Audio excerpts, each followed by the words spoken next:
Yeah, first of all, thanks, Ray, for getting back and getting back in one piece. Because I don't think Ed could have handled another week, or Well, But Captain Tony said we were in good hands. yeah, you were in good hands, yeah, because he was sitting in for me after all. But yeah, about 2 weeks ago, I let some symptoms that I'd been kind of half paying attention to finally get me to the point where I needed to do something about it. And I went into Suma Western Reserve Emergency Room, literally 2 weeks ago from today. And a wonderful staff there. Dr. Maria Crespo, I have to say, I can't say enough about her. And Dr. Kelly, the supervisor there. They put me through a series of tests, CT tests, and Dr. Crespo came in and kind of gave me a look that I will never, ever forget. And she said, "We found something." I said, "Oh, that can't be good." You know me, I'm kidding around. I said, "I hope there's something up there that you found." She said, "No, we found something suspicious." And at that point, I came into the care of the SUMA system. Now, and again, I stressed this with Ed last week. It could have been general, could have been any of the wonderful medical facilities that we have in our area. Absolutely. But just happened to be SUMA. And at that point, I started a journey where a tumor. Got your prop with you. Got my prop. Here's my prop, folks. What you hear are 3 Eisenhower silver dollars. And that is what they found in a biomass in my brain. Now, there's a couple of things about this that I really need to make clear. The brain is the most complicated thing in the universe. I'm convinced of that. It also is kind of fragmented. You've got 2 sides to your brain, left side, right side. If you are right-handed, there's a good chance that the left side of your brain dominates your activities and your just who you are. I happen to be very much left brain, and this tumor happened to be in the right parietal lobe of my brain, which means that even though that's a speech center, that is also a smell and sense center, and a lot of other things it does.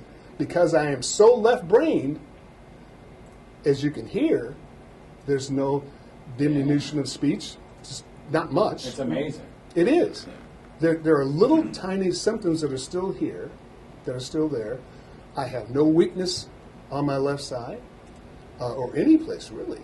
And it's just a matter of having major brain surgery that prevents me from being here and taking over at 10 o'clock and doing what I do, what I love to do. What were those symptoms that sent you into the hospital? This is what really is important. Most people, and we talk about it here a lot, know the symptoms of a stroke. You're going to get weakness on one side. You're asymmetrical. Your weakness, blurry vision.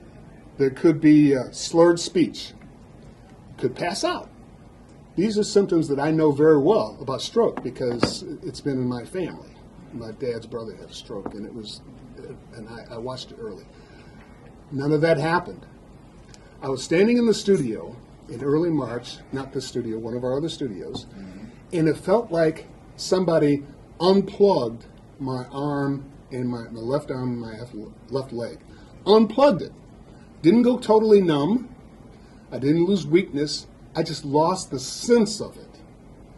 It just was the weirdest, strangest feeling I'd ever had, Ray. And then the following weekend, we did at Catholic Charities at Monte Carlo night. Right. And it happened again. This time, the numbness was greater and it stayed the entire day. Now, any reasonable person would have gone to the hospital after that, you know. Well, I was thinking that. You weren't going to say it, right? No. You know me too well. But unfortunately, I didn't. However, later on, with our good friend Dr. Terry Gordon, I realized that I had hypertension. And he thought that it was trans-ischemic attacks due to the hypertension. We got the hypertension treated. He said, and Terry's not my doctor. He's not a practicing doctor, but he's a dear friend of the radio station, a dear friend of mine. So I went to my doctor, and we got that handled. The symptoms diminished, but they came more frequently. Then I knew something was going on. And that's when we went to neurology.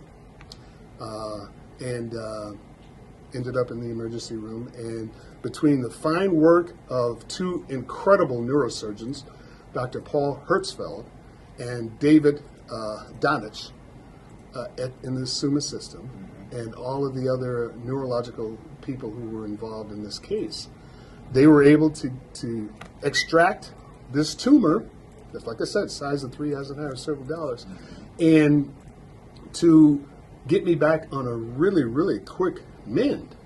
Now, there's still questions, as with any tumor.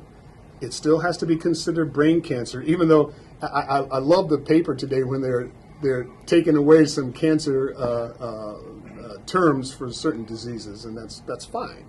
So, but I'm thinking of it the way I should, that this could be a very dangerous and a very manageable but potentially dangerous cancer. So even though I look great and I feel great and I really could come in and I could come in and take over at 10, you know. It's an amazing story. But there's so much more to it. Now the other side to this story that I like to get on is brain health. I was on a brain health floor at SUMA, 4N. My roommate had a stroke, massive stroke.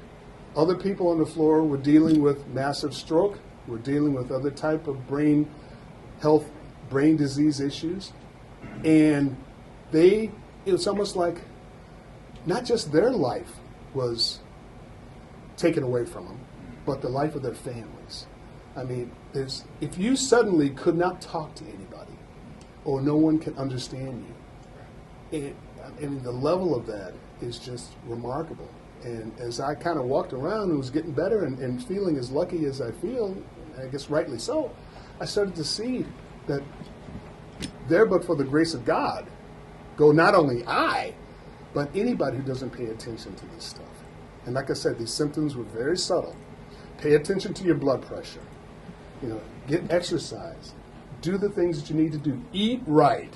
You know, all of those things they tell us to do, because when it finally does, when that door slams on you, it's the scariest thing in the world. Now, you're going to have to undergo some changes culturally in your life.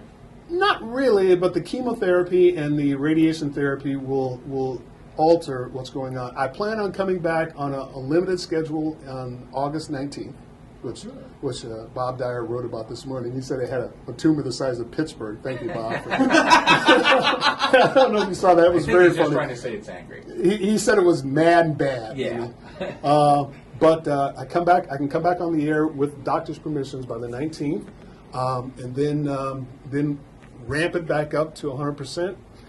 You know, depending upon the chemo and radiation therapy and what has to happen. And instead of you carrying 2 plates of work, maybe just one.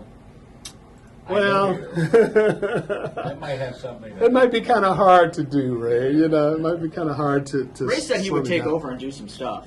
Ray, you know how much stuff Ray does. Ray does enough stuff, as a matter of fact. He said he'd be willing to help. He does a lot of stuff. But I'm, you know, the family here at this radio station, I can't say it. My family, of course, my wife, Monica. I was just going to say Monica but is your angel. Right? She is my angel with hall. huge wings, but the folks, the outpouring of love here, not only from the folks inside the radio station who know me personally, but the folks who are on the, who listen to us all the time, who depend on WAKR. And you know, Ray, we speak to people who are over 60. I'm 60 years old. You're a youngster, but we speak to 60 people who are over 60 all the time. And they need to know that, you know, we're trying our best to keep them, certainly, first of all, stem the loneliness, to give them what they expect from this radio station over the last 73 years, but also when things are new and things are happening, that we can continue to contribute to their lives. And that's what, right now, I'm missing more than anything else. I started blogging about the entire experience. I'm putting it together. It's long enough to put together as a book. And what I'm going to do is I'm going to put this book together, and 60% of the proceeds, if not more, will go to brain health once I get it all together. And we'll be able to talk about it. It's called Robbing Mind, you know, how a good attitude, good genes, and a lot of luck prevented a fate worse than death. And I'm not exaggerating that. I know you're going to work hard on awareness. Absolutely. It's going to be part of our causes now. Well, there's a lot of people waiting to see you involved. Okay. You spent enough time with me. Thank you so much, I love seeing you Ray. in here on 2 feet, my friend. It hit us like a ton of bricks, and glad to see you. Well, don't worry about me. It's just like it's an extended vacation with staples in the head.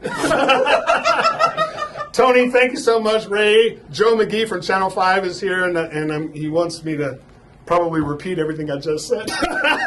So we'll do that. Thanks, Jeff. You bet, Ray. Take care. WAKR's Chuck Collins, alive and well.